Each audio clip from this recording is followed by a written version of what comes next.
From the latest release from Hellstar, which is this wicked nest that is cursed. Good stuff there, man. I like that. It has a very metal, churchy sound to it. It has kind of got that Kurt Vanderhoof style guitar. Yeah. And definitely good stuff. And Rivera sounds kind of evil in that shit. Yeah, he does. He's always got that kind of evil tone to him. Yeah. He's got to worship Satan, doesn't he? You know what? After speaking to him, you can tell that he's very well versed in the biblical prophecies, etc. Oh, sure. And I think that a lot of what this new CD is about really kind of centers on that. Yeah, I wish he would come out with his political views. You know what? I think that he kind of voiced that, don't you think? Yeah, a little, but I mean, really come out with it. Yeah. Well, I think gathering from what we discussed, I kind of think I know where he stands.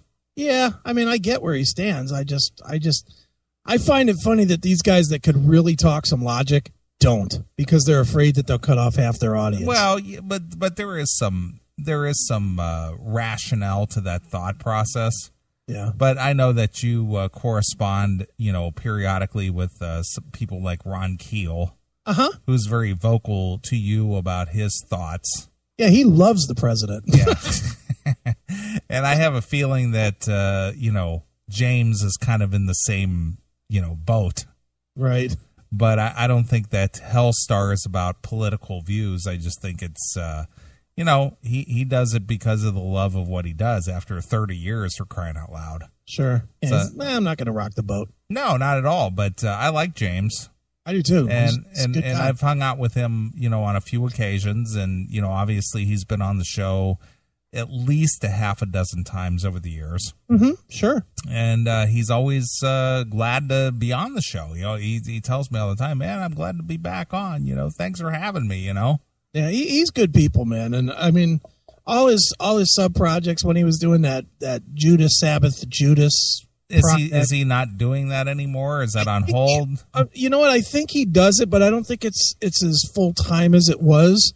I think Hellstar has gotten back into being a full band again. Right. Where that was sort of part time for a while, and he was doing the Judas Sabbath Judas for a while. Sure. But he literally at one point had two different lineups for that. He had this American lineup because our friend John Capri was in it. Right. And then he had like a European lineup of it too, which was a bunch of guys that live in Europe that were ready to go. Yeah, well, when he was on the show to promote that 30 Years of Hell, right. I think he kind of discussed that a little bit. Yeah, he did. That he had two lineups because it was just too expensive to, right, fly everybody over to Europe. So he had a European lineup and he had a U.S. lineup. Right, sure. And all he had to do was just fly himself, and then he could join up with his, his band and do what he does. Yep, exactly. So, but, there's a guy who, his living is made out of his musical adventures. Yeah. And well, good for him that he's been able to do it for over 30 years. Yeah, well, I guess when you're kind of a single guy and you can kind of pick up and go when you have to go and do what you can do, you're if you can keep your overhead low, you could definitely do that. Think James Revera's ever banged a chick that wasn't taller than him? I'm sure it's probably happened. You think so? I'm sure it's probably happened. Junior high? Now, why do you want to make a deal out of something like that? He's just a short guy. That's all. Yes, he's a little guy, but man, he's got a powerful vocal. He's in the whole league of the Ronnie James Dio thing. He could blow out some girl's uterus by yodeling in the canyon. Right. What? Exactly. So funny. I sent over the photo that we were discussing earlier. Oh, let me look. Via the email. Let me look. And I have the email open. Of course, my computer's lightning fucking fast. Sure. I sent over the picture of James Rivera and our good friend Jack Frost. Hey guys, it's me, Jack Frost. Right, sitting on a stage together. Jack. with the Seven He Witches. doesn't like us anymore. You know what? I wondered about Jack. You know, where did he go? I don't know. I mean, I would imagine he would do the show if he had something to promote. Yeah. But. Well, he did release that last Seven Witches, which, I know you said you liked it, but it didn't do anything for me personally. Yeah, but I mean, he didn't really promote it for shit. He didn't promote the last one with James. No, not at all. But I don't remember seeing him even doing a any interviews. Not us, but I don't think he did any. Yeah, well, remember for a while there, it seemed like every other week he was joining some new band he was with that Law band, whatever that band was, Law and Order or something. And he was with like Bronze Casket Company, and he was with Joey Belladonna, and he was with Seven Witches, and he was it Martial Law? Martial Law, yeah. Martial Law. And I mean, it seemed like every other week he was, filling in or playing with another band, and then he just sort of disappeared. He did. But at least we have this photo here with him wearing a CMS t-shirt. Yeah, he was wearing a CMS shirt. Yeah, look at that. He was happy as hell about that. I didn't realize this was after you cut your hair. Oh, yeah, this was since I moved here. And look at that. Revere looks like he's like a kid. He does. Look at him. He's like a little elf. He's a little guy, man. But, man, he can sing. And, I mean, considering that he's the only one standing up, geez. Look at you. Why do you want to rag on our guests like that? They won't come back anymore. Rivera knows that I love him. I know, dude. Me and him and I have a very good friendship outside of the classic metal show. Sure. Well, when we had his back during the whole Vicious Rumors thing where he got hit in the head with a bottle, and we gave what's the guitar? Thorpe. Yeah, Jeff Thorpe, a ton of shit about that. Remember we had James on the show, and Thorpe actually contacted us and said, "Hey, dude, can I come on the show and tell my side of the story?" Yeah, you guys aren't being fair. Yeah, that's what he said. You guys aren't being fair. Yeah, but when we said sure, you can come on. Yeah, and then ever since he's been like a fan of the show. Yep. Oh, Thorpe's okay. But remember that whole thing with Jeff Thorpe that I was pretending like I was reading an article or a want ad out of like the Village Voice or something like that. Oh, yeah. And I said something about, classic metal band, 20-year history, looking for a new lead singer, must be able to, sing high, the old material as well as new material, and must be able to endure crack to the head with a bottle or something like that. Right? He got all fucking flustered. That's not funny, man. Imagine that, us pissing somebody off. Yeah, I can't even imagine. But when he reached out to us and said, "Man, I got to tell my side of the story," I just thought, man, that would be just so funny if I said, "Yeah, I read your ad in Melody Maker or whatever these music magazines are, looking for a new lead singer, and I had to throw that in there. Must be able to take a bottle to the head, shot to the head." Too funny. But he's been on the show 2 or 3 times since. Oh, Jeff Thorpe loves us. Yeah, he does. He not only does he love us, but he knows, him and I have talked a lot too. He knows that I'm a huge Vicious Rumors. Yeah, well, I thought their last couple CDs were just stellar. They're good, man. They always were good. I mean, they had some weird albums in the middle, but for the most part, they're a good band. Sure. Well, I was instant messaging you, during the James Rivera interview, and why do you think that a veteran band, I'm going to use Metallica because they're the most popular metal band out there. Right. Why do you think they can't capture that spirit or that energy or that vibe that a band, say like a Vicious Rumors or a Hellstar or people like that have? Because those are just like crunchy albums, fist to the face, just flat out, just metal. And Metallica, who's supposed to be the premier metal band, they can't seem to do that. Well, it's simple, because the bands you just named all will be broke and working shitty jobs if they don't capture it. If they can't sell 10,000 copies of whatever they record, they're done. Metallica never has to record anything again. I understand that, but my point is that even in the production, Yeah, for these little bands that are paying, and you heard me and ask James, I said, you could cut a CD for like this for $20,000. He goes, yeah, and then I could have some left over and go on a vacation too. So that they're not spending more than 10 grand right doing a CD, and Metallica is still spending the big bucks. Yeah. But you know what? Metallica's at the point now, though, dude, where they're not going to work with just some fucking guy that's hungry either. They're not going to take a chance on, Joe Smith that fucking did a local band really well, and they heard it and they're going to go with it. They're going to go with fucking Rick Rubin because he's a big name and it brings them attention. Yeah, perhaps. But my point is why can't they just capture that, that fist in your face attitude rather than this boring, flat. See, but I bet you they would argue that they are capturing that. They might be capturing a mass audience, mass appeal. Yeah. But they're not capturing that essence of what they used to be, that whole Ride the Lightning, Master of Puppets, just raw energy. They've you know what, dude? They're not a metal band anymore. Well, I know that, but they've transitioned. You're asking why can't they be a metal band? They don't think they are. They don't want to be a metal band. Well, what are they? What do they consider themselves now? They're a fucking rock band. Okay. They're a sellout band. That's what they are. They sell records. They're Aerosmith. Them, Aerosmith, U2, Rolling Stones, they only record to make money. They don't record anymore out of fucking artistic.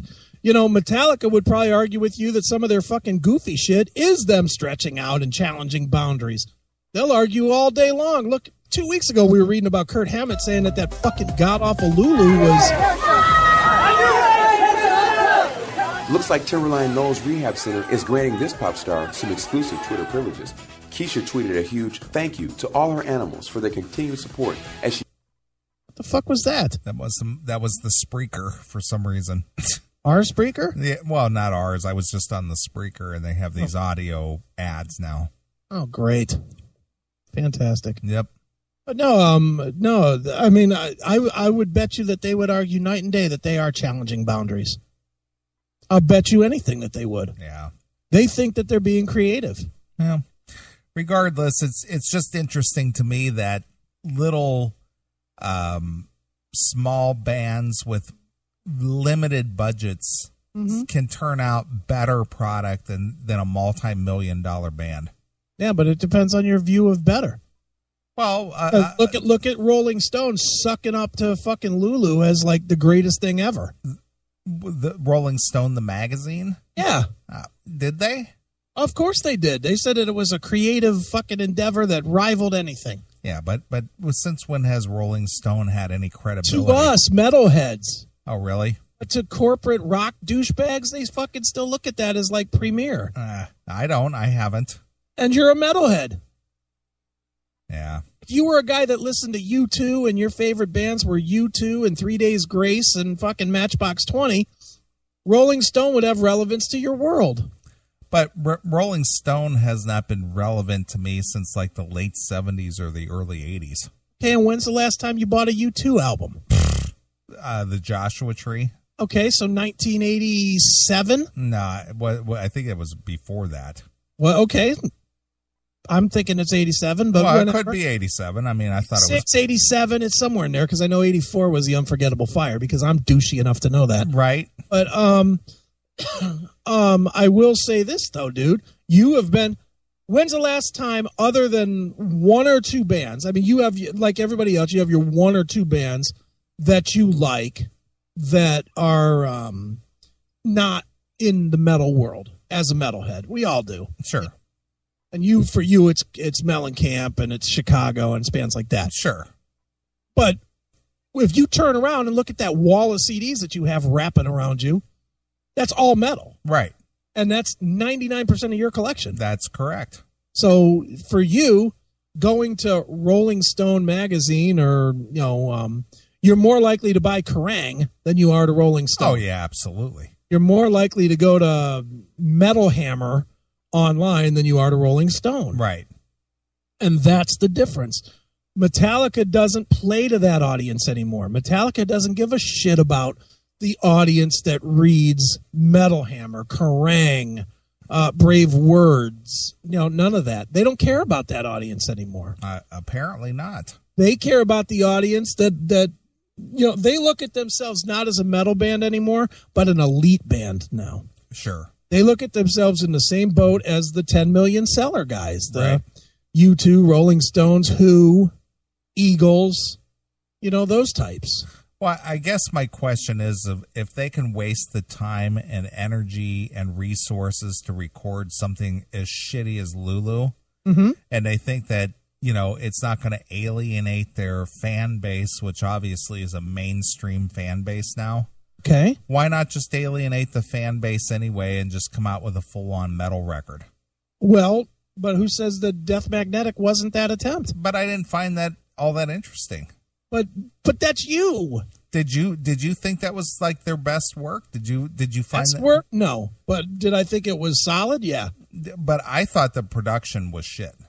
Production wasn't very good. No, it wasn't. So, but Production on Master of Puppets wasn't exactly great either. no, but it still captured the essence of a aggressive metal band, though. True. Yeah, But- I'm just saying, you're still looking at them as a metal band, and I don't even think the band looks at themselves as a metal band anymore. Well, what did you? Now you and I both watched that. What is that called? Through the Never. Yeah. What and that obviously was some sort of like a movie / documentary / live concert thing, Right. and we felt the story was cheesy, Right. and the set list was fairly solid, Mm-hmm. but there were some things that were out of place, like when the whole Statue of Liberty thing fell down and everybody was Right. looking like in horror, like that was unplanned, and I can't believe somebody didn't get killed because it fell apart, Sure. feigning like, man, this was totally unexpected. This thing just like crumbled and we weren't expecting it, and the whole place just fell apart. And so I was like, okay. Yeah, like that wasn't planned. All right. Oh, it's just like on the what album would that have been? Reload Tour or Load Tour or whatever, when they had the guy fall from the rafters Right. and catch fire and shit. Exactly. Oh, it's the same shit. I mean, that's playing into my point, not yours, though. They don't look at themselves as a plug in, play as fast as you can, turn it up as loud as you can band anymore. Sure. They're looking at themselves as a Through the Never's a great example of it. They're not looking to just release a freaking, a concert video for metalheads. They're trying to incorporate story. They're trying to incorporate art. They're trying to be artistic. Right. They think of themselves as an artsy band. Right. You look at Lulu. You look at the S&M release. You look at Through the Never. These are all artistic shots. They suck for us as metal fans, but that's them trying to be artistic because they're just not locked into being a metal band anymore. Well, but the thing is it just goes against what Metallica stood for, even with their name, Metallica, Metallica. You know as well as I do, they try to change it. Now they just want to be Tallica. Right. That comes out of Hetfield's mouth. Sure. Hetfield constantly calls the band Tallica. Metallica. Makes me want to fucking punch him in the mouth. As well as the disc jockeys on SiriusXM the Boneyard. Dude, how many times did they say that and I was ready to kick in your fucking radio? We had a 6-hour ride, from the Cleveland area to Baltimore and then back again, and we listened to the Boneyard. Right. Just kind of for background noise. Uh-huh. And how many And every fourth song was Tallica. Tallica. Right. Yeah, it's Tallica coming up. But it was all met beforehand with some story that had nothing to do with Metallica. Right. They'd be like, Faster Pussycats out there on the road, and they're going to be playing some gigs, and they got a new band, they got a new record out. Here comes Tallica. Exactly. What the fuck are you doing? Very hip. Yeah, how about a little setup, you douche? Very hip and happening. God. Sucks. I'll tell you, XM, ooh, boy, what a fucking disaster that's turned into. So sad. It is sad. It was such a great medium when it was, at the top of the game. Yeah, well, it ain't at the top anymore. Well, I haven't had a subscription in 5 years. You don't miss it even a little, do No, you? not at all. I just plug in the iPhone and listen to the Spreaker or whatever else I want to listen to. Some O&A and I'm good. Yep, exactly. Yep.